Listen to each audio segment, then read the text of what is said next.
ঘোষণা দেয়া হলো মক্কায়, মুহাম্মদের মাথা কেটে এনে দিলে এত এত স্বর্ণ মুদ্রা দেয়া হবে। ওমরে ফারুক রাজি হয়ে গেলেন, নাঙ্গা তলোয়ার নিয়ে বিশ্বনবীর মাথা কাটার জন্য ছুটলেন। নাউজুবিল্লাহ পড়বেন না? বনু জাহরা গোত্রের এক লোক বলে, আইনা ইয়া আমার, কই যাও? মুহাম্মদের মাথা কাটতে যাই। আরে মুহাম্মদের মাথা কাটতে যাও? তোমার বোন ফাতিমা বিনতে খাত্তাব আর তোমার বোন জামাই সাঈদ কদ সাবা, এরা তো ধর্ম ত্যাগ করে ফেলছে, এটা তো আমাদের ধর্ম ত্যাগ করে মুহাম্মদের ফলোয়ার হয়ে গেছে। আগে ওমর ঘর সামলাও, পরে মুহাম্মদের মাথা কাটতেছে। ওমরে ফারুক অবাক হয়ে গেলেন, তলোয়ার নিয়ে বিশ্বনবীর দিকে না যেয়ে নিজের বাড়ির দিকে চলে গেলেন। বিশ্বনবীর আপন বোন ফাতিমা বিনতে খাত্তাব, বোন জামাই সাঈদ আর খাব্বাব রাদিয়াল্লাহু তাআলা আনহু তিনজন মিলে সূরা তাহা তেলাওয়াত করছিলেন। পড়েন সুবহানাল্লাহ। মক্কায় লুকিয়ে লুকিয়ে দাওয়াত হতো। খাব্বাব রাদিয়াল্লাহু তাআলা আনহু একটা চামড়ার ফলকের মধ্যে সূরা তাহার কয়েকটা আয়াত এনে ওমর ফারুকের বোন আর বোন জামাইকে শিক্ষা দিচ্ছে, ট্রেনিং দিচ্ছে। সুবহানাল্লাহ পড়েন।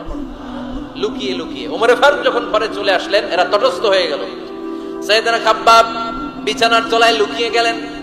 ওমর ফারুক বললেন, দরজা খোলো।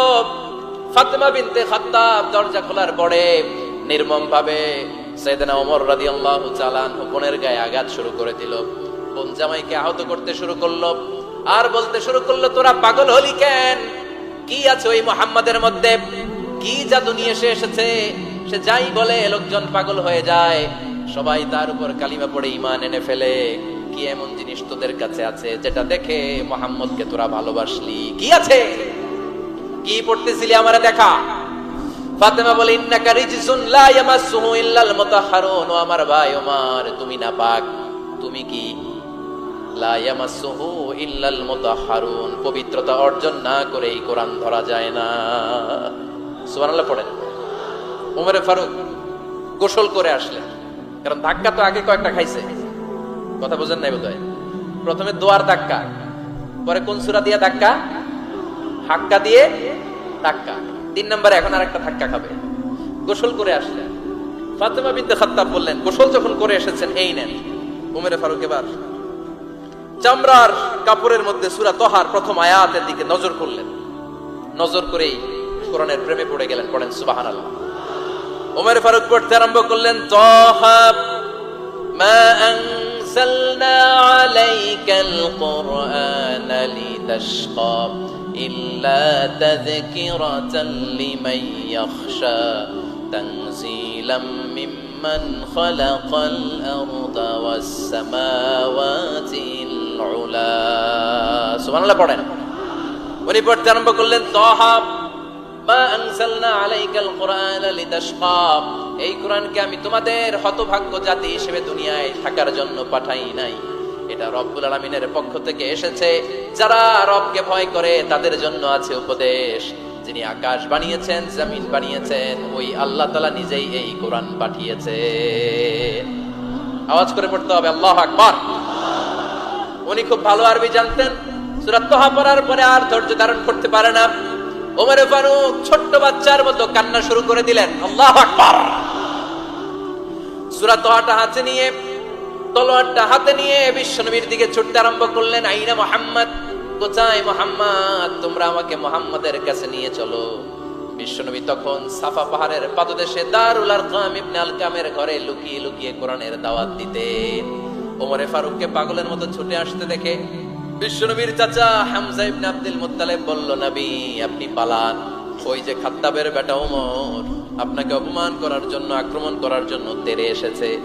সাহাবীরা বললেন, নবী আপনি পালিয়ে যান, আমরা সামাল দেব। বিশ্বনবী বললেন, না আমি পালাবো না, বরং তোমরা সরে যাও। ওমর ইবনে আল খাত্তাবকে আমার দরবার পর্যন্ত আসতে দাও।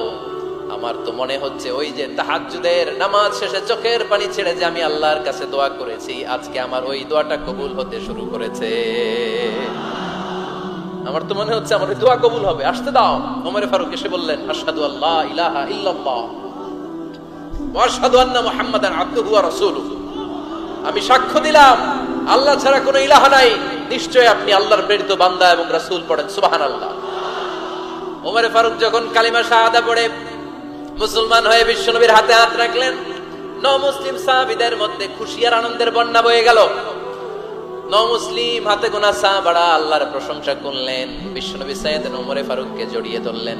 ওমরে ফারুক এবার বিশ্বনবীরে বললেন, নবী গো, আলাসনা আলাল হক, আমরা কি সত্যের উপরে আছি নাকি আমরা ভুলের উপরে আছি? বিশ্বনবী বললেন, বালা নাহনু আলাল হক, আমরাই সত্যের উপরে আছি। সুবহানাল্লাহ পড়েন।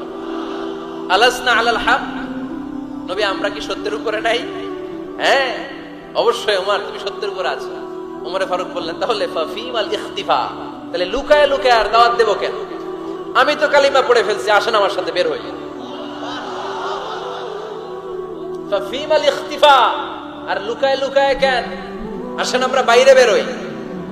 বিশ্বনবী বললেন, ওমর এটা মাক্কি জীবন, এখানে আমরা একটু গোপনে গোপনে দাওয়াত দিতে চাই। ওমরে ফারুক বলে, না, আমার দায়িত্ব, আমি একটা মিছিল দিতে চাই নবী।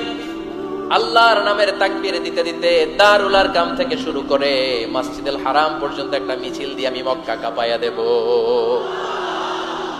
অনুমতি দেন। বিশ্বনবী দিতে চায় না।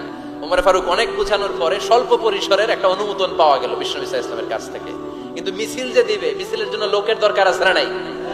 এখানে লোক নাই, আমি একাই মিছিল দিতেছি। এটা জমবে, মিছিল জমবে। খুঁজে উনি 11 জন মুসলিম সাহাবা পেলেন। কয়জন? ওমরে ফারুক বললেন, 11 জনই সই। এই 11 জন নিয়ে আমি আল্লাহর নামের তাকবীর দিব। 2 লাইন করলেন। কয় লাইন? 2 লাইন। পেছনে 6 জন, আর এই লাইনের নেতা বানালেন বিশ্বনবীর চাচা হামজাকে রাদিয়াল্লাহু তাআলা আনহু। আর সামনে 5 জন, তার আগে দাঁড়ালেন উনি নিজেই। তাহলে 6 6 12। বললেন, এই 2 লাইনে আমরা তাকবীর দিতে দিতে, বেশি না, এই দারুল আরকামের ঘর থেকে, আপনারা জানেন যে সাফা মারওয়া এখন যে সাই হয়, এই সাফার পাদদেশে ছিল দারুল আরকামের ঘর। উনি বলেন, এখান থেকে ওই যে কাবার গিলাফ দেখা যায়, কাবার গিলাফ পর্যন্ত আমরা এই তাকবীর নিয়ে ওখানে যাব। সুবহানাল্লাহ পড়বেন না? ওখানে উনি দাঁড়িয়ে ছোট্ট একটা ভাষণ দিয়েছিলেন। উনি বলেছিলেন, মান আরাদা আন তাসকুলা উম্মু ওয়া ইয়াজামা ওয়ালাদু ওয়া তারমিলা যাওজাতুহু ফালিয়াসুদ্দানি। খেয়াল করে শুনেন, কান দুইটা খরগোশের কানের মতো খাড়া করেন। উনি এক বাক্যের একটা ভাষণ দিলেন। ভাষণ দিতে জানলে বড় ভাষণ দেয়া লাগে না। এক বাক্যের ভাষণ দিয়ে গোটা বিশ্বকে ঝাঁকুনি মারা যায়। চিল্লায় বলো ঠিক কিনা? ওমরে ফারুক এক বাক্যের একটা ছোট্ট ভাষণ দিলেন। মান আরাদা আন তাসকুলা উম্মু, কে আছো মায়ের এই মক্কায়, কে আছো মায়ের বুক খালি করতে চাও? ইয়াজামা ওয়ালাদু, কে আছো বাচ্চাগুলারে, নিজের সন্তানগুলোরে ইয়াতীম বানাতে চাও? কে আছো তারমিলা যাওজাতুহু, নিজের স্ত্রীকে বিধবা বানাতে চাও? ফালিয়াসুদ্দানি, বুকের পাটা থাকলে আমি ওমর রে থামাও। ফালিয়াসুদ্দানি, দেখি মক্কায় কার এত বড় বুকের পাটা। কে আছো মায়ের বুক খালি করতে চাও, সন্তান রে এতিম বানাতে চাও, স্ত্রীকে বিধবা বানাতে চাও? ফালিয়াসুদ্দানি, পারলে আমারে ঠেকাও। এই বলে উনি আল্লাহু আকবার, আল্লাহু আকবার, আল্লাহু আকবার বলে স্লোগান শুরু করে দিলেন। এক এক স্লোগানে মক্কার মরুজমিন থারথার করে কাঁপতে আরম্ভ করলো। এই মিছিল মক্কার কেউ দেয় নাই। মিছিলের আওয়াজ শুনে আবু জাহেল বাইরিস, উতবা বাইরিস, শাইবা, ওয়ালিদ ইবনে মুগিরা সব বের হয়েছে। কিরে, আমার এলাকায় এত বড় স্লোগান, কার এত সাহস? বের হয়ে দেখে মিছিলের সামনে ওমর। ওমর রে দেখে দিছে এক দৌড়। কারণ ওমরে ফারুককে থামানোর মতো বাপের বেটা মক্কায় দ্বিতীয়টা কেউ ছিল না। আওয়াজ করে বলেন ঠিক কিনা? ওমরে ফারুক আল্লাহু আকবার, আল্লাহু আকবার বলে স্লোগান দিতে দিতে মসজিদুল হারামের ভেতরে ঢুকে গেল। কাবার গিলাফ ধরার পরে সেদিন মিছিল থেমেছে। ওই আল্লাহর নামের স্লোগান সেদিন কেউ থামাতে পারে নাই, কিয়ামত পর্যন্ত কেউ থামাতে পারবে না। চিল্লায় বলো ঠিক কিনা?